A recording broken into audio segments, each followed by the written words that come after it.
Today we're focusing on the Reconstruction period.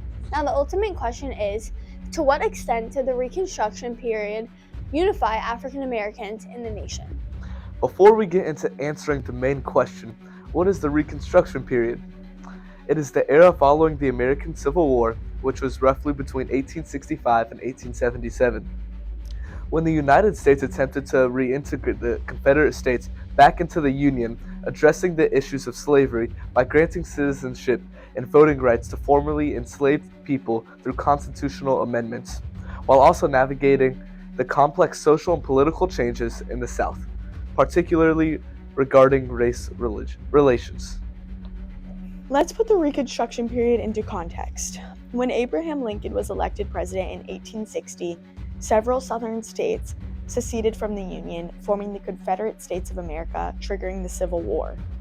The American Civil War was fought between the Union and the Confederacy. The conflict began primarily as a result of the long-standing disagreement over the institution of slavery. President Lincoln's Emancipation Proclamation further weakened the Confederacy by freeing enslaved people in the Confederate States, significantly impacting their labor force. The Reconstruction era lasted from the end of the Civil War in 1865 to 1877.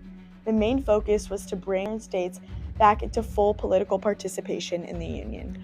The new amendments that were created to establish equality for Black people were the 13th, 14th, and 15th Amendment. The 13th Amendment officially abolished slavery and involuntary servitude throughout the United States except as a punishment for crime.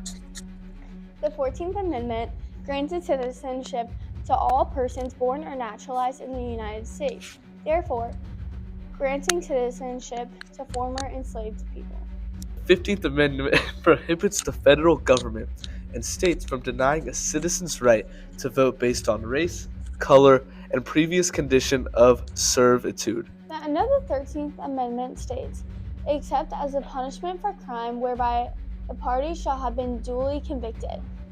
Some refer to this clause as the criminal exception, loophole, which allows the economic benefits of slavery to continue by prosecuting and imprisoning Black Americans for petty, ill-defined crimes such as vagrancy. Although the 13th Amendment abolished the institution of slavery, systems such as sharecropping was put into place. According to Document 7, the Sharecropping Contract of 1882, it confutes the 13th Amendment in Document 1. Basically, sharecropping is a system of agriculture where poor farmers, often former enslaved, after the Civil War, rented small plots of land from landowners in exchange for a portion of their crop yield, essentially allowing them to farm the land without owning it. This provided a way for landowners to maintain a labor force after slavery was abolished. This system often kept sharecroppers in a cycle of debt due to unfair contracts and high costs associated with farming. The loophole for the 14th Amendment was private discrimination, such as segregation in business, housing, and employment, was not directly prohibited, allowing systemic racism to persist outside governmental actions. The 15th Amendment failed to meet equality as African Americans were still denied the right to vote by state constitutions and laws, poll taxes, literary tests, and outright intimidation. These loopholes were shown through the Mississippi Black Codes, where they were made to restrict the rights of formerly enslaved people, and these loopholes essentially made it harder for Black people to be equal. Document 2, Worse Than Slavery by Thomas Nast, 1874, shows that the KKK is considered to be worse than slavery, and the Reconstruction period failed to meet its ideals of equality.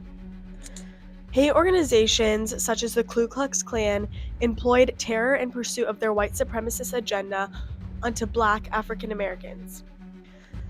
To sum everything up, no, the U.S. did not fully accomplish its goals during the Reconstruction era, as despite significant progress like passing the 13th, 14th, and 15th Amendments, granting civil rights to formerly enslaved people, The South largely reverted to white supremacy through violence, intimidation, and Jim Crow laws, effectively negating many of the gains made during Reconstruction.